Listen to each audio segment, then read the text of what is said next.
निचली अदालत और हाईकोर्ट में सब कुछ राहुल गांधी के विरोध में गया, लेकिन सुप्रीम कोर्ट में कौन सी ऐसी दलीलें थी जिससे राहुल गांधी को राहत मिल गई? आपको सरल शब्दों में समझाते हैं।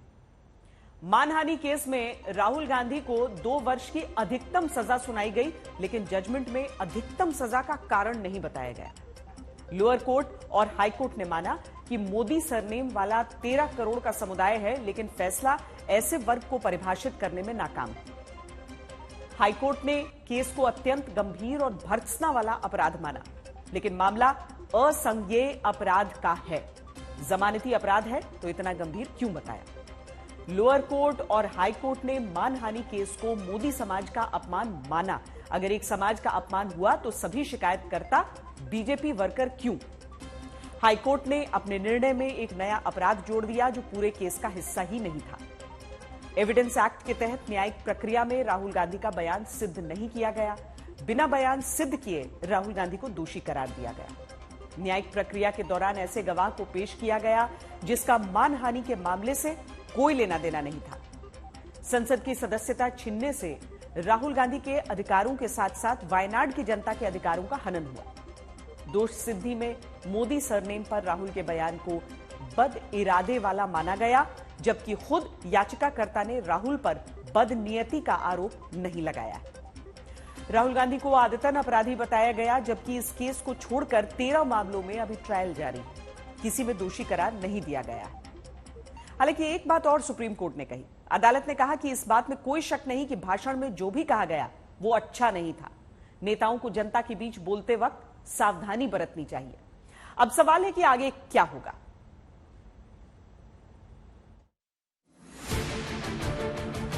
राहुल गांधी की सांसदी बहाल होगी, लेकिन कब? क्या राहुल मौजूदा सत्र में शामिल हो पाएंगे? क्या राहुल के चुनाव लड़ने पर भी कोई किंतु परंतु नहीं बचेगा? राहुल गांधी से सांसदी छीनने के साथ छिना हुआ घर कब मिलेगा?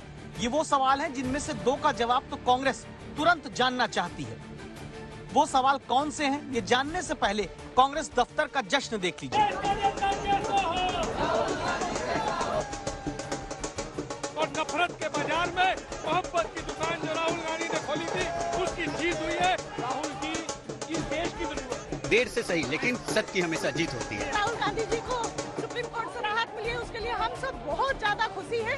लोकतंत्र की जननी को बचाने के लिए सुप्रीम कोर्ट ने यह निर्णय लिया है। प्रधानमंत्री भी बनेंगे राहुल गांधी जी। इस जश्न के साथ कांग्रेस अब बड़ा शक्ति प्रदर्शन नुमा दांव तब दिखाएगी जब राहुल गांधी वापस संसद सदस्यता पाकर सदन में शामिल होने पहुंचेंगे, लेकिन वो कब होगा? राहुल गांधी जी को हटाने में, डिस्क्वालीफाई करने में सिर्फ 24 घंटे में सब कुछ हुआ।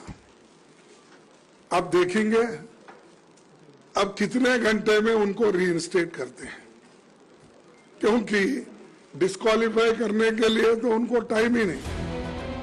लोकसभा अध्यक्ष के दफ्तर के सूत्र कहते हैं कि राहुल गांधी की सदस्यता वापसी को लेकर सुप्रीम कोर्ट के आदेश की कॉपी का इंतजार है। अदालत के आदेश की कॉपी आने के बाद लोकसभा सचिवालय के कानूनी विभाग को भेजी जाएगी। फिर लोकसभा सचिवालय का लीगल डिपार्टमेंट एक रिपोर्ट बनाएगा। फिर वो रिपोर्ट लोकसभा अध्यक्ष के सामने दस्तखत के लिए पहुंचेगी।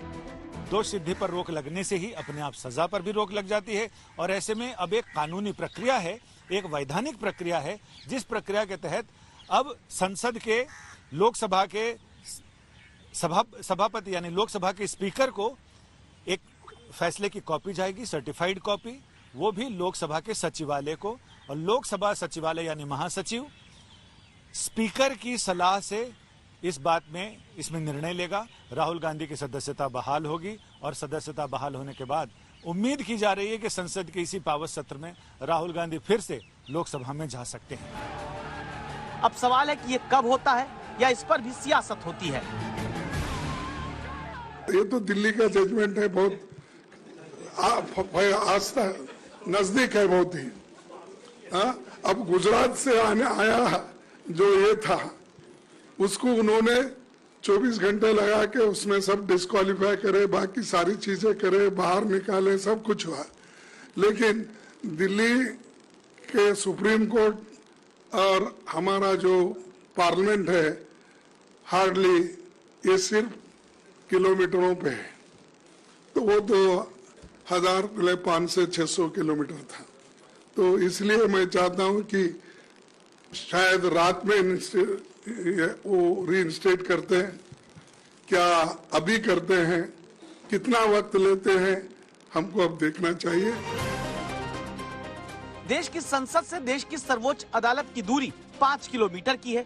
13 मिनट में ये दूरी तय की जा सकती है। लेकिन क्या सोमवार तक राहुल गांधी की सदस्यता इस दूरी को तय करके लौट पाएगी? क्या मंगलवार को शुरू होने वाले अविश्वास प्रस्ताव की चर्चा की शुरुआत राहुल गांधी तब कर पाएंगे? लोकसभा सचिवालय के सूत्रों के मुताबिक अगर राहुल की सदस्यता बहाल हो जाती है तो अविश्वास प्रस्ताव पर चर्चा की शुरुआत कर सकते हैं। सूत्रों के मुताबिक अविश्वास प्रस्ताव का नोटिस भले कांग्रेस के सांसद गौरव गोगोई का है, पर ऐसी परंपरा रही कि वो अपनी जगह किसी और को बहस शुरू करने का मौका दे सकते हैं। यानी कि गौरव गोगोई की जगह राहुल गांधी को अविश्वास प्रस्ताव पर शुरू करने का मौका मिल सकता है। और अगर ऐसा होता है तो मंगलवार को हाई वोल्टेज राजनीति की गवाह संसद होगी। आपने 24 घंटे लिए उनको हटाने में, 48 घंटे लीजिए उनको रिस्टोर करने में। तभी तक का इंतजार करेंगे। 48 घंटे।